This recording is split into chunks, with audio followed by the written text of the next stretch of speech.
caso clínico que eu anestesiei, que eu achei bem interessante do ponto de vista de dinâmica de anestesia. Então foi um caso que eu fui chamado e a informação que eu tinha do caso era que eu ia fazer uma cistotomia em um gato. Essa era a informação que eu tinha desse paciente. Era uma cistotomia de um gato. Eu cheguei mais cedo na clínica, onde a gente realizou o procedimento. E então aí eu montei as minhas... Imaginei, né, uma cistotomia de um gato. Montei um esquema de anestesia. Neste caso eu até optei pela ativa. Então montei as minhas bombas, já estava preparando as infusões, estava tudo certinho. A colega cirurgiã chegou e aí falei, então, me conta mais sobre o gato, que eu não tinha informação, né? Me conta mais sobre esse gato da cistotomia. Aí ela falou, Rafa, é um gato persa de 12 anos, ele é uma recidiva, é a segunda vez que ele está tendo o cálculo, primeira vez foi operado, foi tudo bem, só que ele tem algumas coisas. Falei, tá, que coisas? Me conta. Falei, então, ele tem uma ALT alterada, uma laninaminotransferase alterada, isso quer dizer que ele tem uma disfunção hepática em um gato, e ele tem uma hipertrofia cardíaca concêntrica. Falei, que bom, que bom. Então vamos lá. Eu tenho um gato agora, que mudou, um gato persa, de 12 anos, com a ALT alterada e uma hipertrofia cardíaca concêntrica.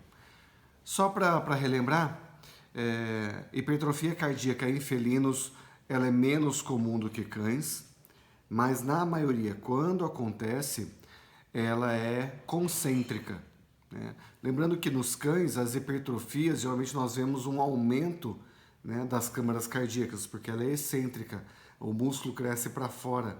Nos felinos, quando ocorre, na maioria das vezes, quando ocorre essas hipertrofias, ela é concêntrica, o ventrículo cresce para dentro, fazendo diminuir a luz ventricular, ou seja, ele tem menos área de ejeção de sangue, ok? Então esse é o problema. O cão, ele mantém o seu espaço cavitário, né, dentro do coração. O gato, ele diminui esse espaço no ventrículo esquerdo, ou seja, ele tem menos volume de ejeção para jogar para fora. Muito bem. Eu tô com o estagiário, né, o Rafa, para variar, mais um Rafael. E aí eu estava conversando com ele, eu falei, então, Rafa, eu tinha programado uma ativa, porque eu não sabia dessas informações. Eu vi os exames, né, vi todos os exames desse gato e realmente ele tinha uma LT aumentada e no ecocardiograma apresentava a hipertrofia concêntrica. Eu tinha imaginado na minha cabeça, antes, fazer um protocolo com dexmedetomidina, com metadona, com ketamina, induzindo propofol, mantendo propofol, e eu tive que quebrar tudo isso. Eu tive que repensar e reorganizar tudo isso. Por quê? Primeiro ponto, como esse felino tem uma hipertrofia concêntrica, ele diminui o volume de ejeção, ok? O que eu pensei? Bom, se eu administrar uma dexmedetomidina nesse paciente, conhecendo o efeito da Dex, então eu sei que a Dex ela vai inibir a liberação da noradrenalina, diminuindo a frequência cardíaca, ele vai provocar via estímulo alfa-1 uma vasoconstrição periférica, aumentando a pressão sistêmica dele e, por consequência, de novo, diminuindo mais ainda a frequência cardíaca. Tá? Então, o mecanismo de bradicardia da Dex ele é duplo, um sistêmico pela diminuição da noradrenalina e o outro de uma forma compensatória quando ele provoca vasoconstrição, então compensatoriamente ele diminui ainda mais a frequência cardíaca. Só que esse aumento da pressão sistêmica faz com que haja um aumento da pós-carga. Pós-carga é toda aquela condição onde há resistência na saída de sangue do ventrículo. Tá? Então, tudo que pode dificultar a ejeção de sangue do ventrículo. A DEX aumenta a pós-carga. Como ele já tem, então, uma hipertrofia concêntrica, uma diminuição de espaço e, por consequência, uma diminuição de volume ejetado, eu falei, bom, eu não vou provocar um aumento da pós-carga nesse felino. Então, eu tirei a DEX da jogada. Tá? Então, eliminei ela das minhas possibilidades. Entre o que me sobrou ali, né, entre um tranquilizante e um sedativo, me sobrou um tranquilizante, a cepromazina, que nesse caso, de repente, poderia até ser interessante, porque a cepromazina é um tranquilizante leve e ela faz uma leve vasodilatação por bloqueio alfa-1. Ótimo. Só que eu tinha pensado na ativa nesse gato. E aí o estagiário, o Rafa, falou, mas por que não? Por que não continuar com a ativa mesmo sem a DEX? Tá, aí eu falei, Rafa, esse paciente ele tem uma LT alterada. Tá? Se eu não utilizar a DEX, eu vou ter que aumentar a taxa de manutenção do Propofol, o que eu vou complicar o metabolismo hepático desse gato, que as pessoas já acham que não pode. Pode fazer ativa em gato, não tem problema. Não nesse, né? Porque esse ele já tem uma alteração bioquímica de função hepática, eu poderia complicar um pouco mais esse metabolismo do Propofol. Então, mais uma vez, olha só, eu tinha um planejamento para DEX e Propofol, a DEX eu tirei por causa da alteração cardíaca dele, e o Propofol eu tirei porque se eu entrasse com ativa com o Propofol, sem a DEX, eu ia ter que elevar a minha taxa de manutenção, complicando um pouquinho o metabolismo hepático desse gato. Então, eu também tirei o Propofol de manutenção desse paciente. Então, o que eu tive na minha mão agora de possibilidades? Na minha cabeça, eu poderia usar um tranquilizante, né? E não usar o Propofol de manutenção, então eu caí para PIVA, para anestesia inalatória. E aí, então, eu tive que desmontar uma boa parte e montar todo o processo para PIVA, para anestesia total intravenosa. E aí, então, como é que ficou?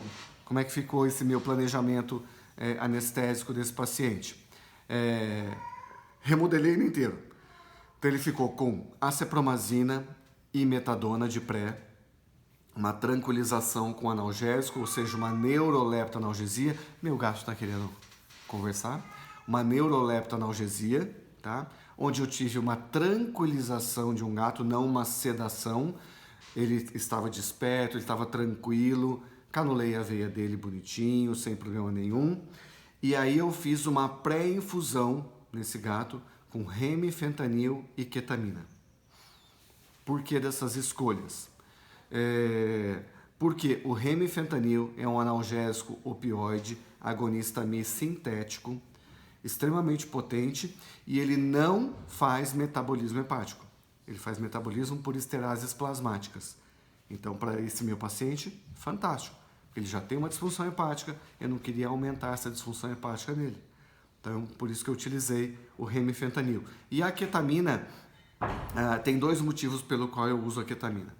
O primeiro, a ketamina, na verdade, estão três. O primeiro é que ela provoca um efeito analgésico sistêmico, né? Pele subcutânea, um pouquinho de músculo. Tá, é uma cistotomia, não tem tanto problema assim não, mas ele tem um efeito analgésico. Segundo, ele provoca um efeito levemente simpático, tá? Elevando um pouquinho a frequência cardíaca, elevando um pouquinho a pressão desse paciente. Ótimo, eu quero isso. Terceiro motivo, e aí eu tenho que dar um passo atrás, remifentanil. Remifentanil, como eu falei, opioide sintético, agonista Mi, 500 vezes mais potente que a morfina, fantástico. Mas o remifentanil, além de fazer tudo isso, com o seu efeito sistêmico de analgesia, ele estimula o receptor NMDA, que é um receptor de dor. E então, alguns estudos na medicina humana têm mostrado pessoas que reclamam de dor no uso do remifentanil, tá? Uma hiperalgia com o uso do remifentanil. E aí, quem bloqueia esse receptor NMDA? A ketamina. Olha que interessante. Eu junto a fome com a vontade de comer.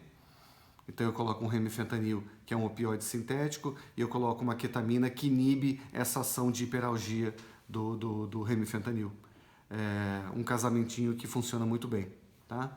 Coloquei na infusão, pré-infusão, por 5 minutos. Induzi esse paciente com Propofol. Ah, mas você falou que você tirou do Propofol, que você não usou o Propofol, tá? Esse bolus inicial de Propofol não tem problema para o gato. Para este gato com disfunção hepática. Tá? Foi uma dose muito baixa, por quê? Porque ele já vinha de uma tranquilização, ele vinha de uma pré-infusão de remifentanil, que potencializa aí o Propofol em torno de 50% a 60%. Eu usei meio ml para induzir esse paciente. Meio ml. Tá? Induzi, ele relaxou, abri a boquinha dele. Vamos ver o que a Karine está perguntando aqui. Faz primeiro a ketamina, dose analgésica, e após a infusão do remi. Karina, eu fiz o remi e a ketamina já diluído na bomba. Tá? Não fiz na pré. Até teve um colega ontem que me escreveu perguntando sobre isso. Dá para fazer de que forma? Você pode fazer a ketamina na pré, e ela já servir como coindutor. Você pode não fazer a ketamina na pré e fazer a ketamina como pré-indutor, faz ela na veia e depois o Propofol atrás, tá? Para poder potencializar esse Propofol. Você pode fazer a ketamina junto com o Propofol, diluído no Propofol e na veia, tá ok? Mas geralmente essa técnica você acaba não administrando todo o volume de ketamina, porque como potencializa o Propofol, você não vai usar todo o Propofol. Então tem esse jogo que a gente vai avaliando caso a caso, tá bom? Mas nesse caso, como eu fiz uma pré-infusão de 5 minutos, então vamos lá. O target inicial o target inicial do remifentanil é de 5 minutos e o target inicial da ketamina é de aproximadamente 8 a 10 minutos. Então logo depois a ketamina já começa a agir, ok? Induzir. A gente hoje quase não usa mais o parâmetro de reflexo palpebral em gato, né? Muito mais o relaxamento de mandíbula. Então, relaxou a mandíbula, estava respirando, espontâneo. Fiz o meu bloqueiozinho com lidocaína. Hoje em dia eu pego uma seringa de insulina.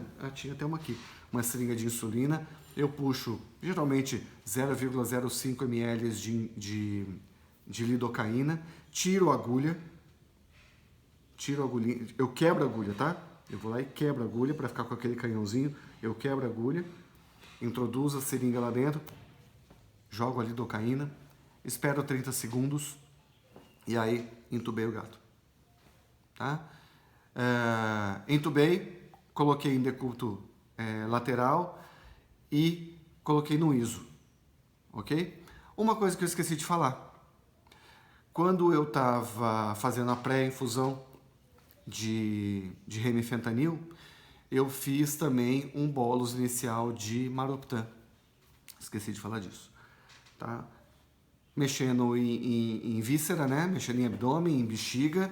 Então eu fiz uso do Maroptan, um bolus inicial do Maroptan, com o objetivo de provocar mais analgesia visceral nesse paciente e também evitar, num pós-operatório imediato, aí as ânsias, principalmente pelo uso dos opioides e dos medicamentos nesse paciente. Tá? Então eu fiz uso do Maroptan, sim, isso potencializou ainda mais. Não fiz a infusão contínua do Maroptan, fiz só o bolus inicial. Por quê? Porque eu conheço a minha colega cirurgiã, opera muito bem, opera rápido, e foi o que aconteceu. Em 40 minutos esse paciente já estava fechado, em recuperação de anestesia. Tá? Ele recuperou extremamente rápido.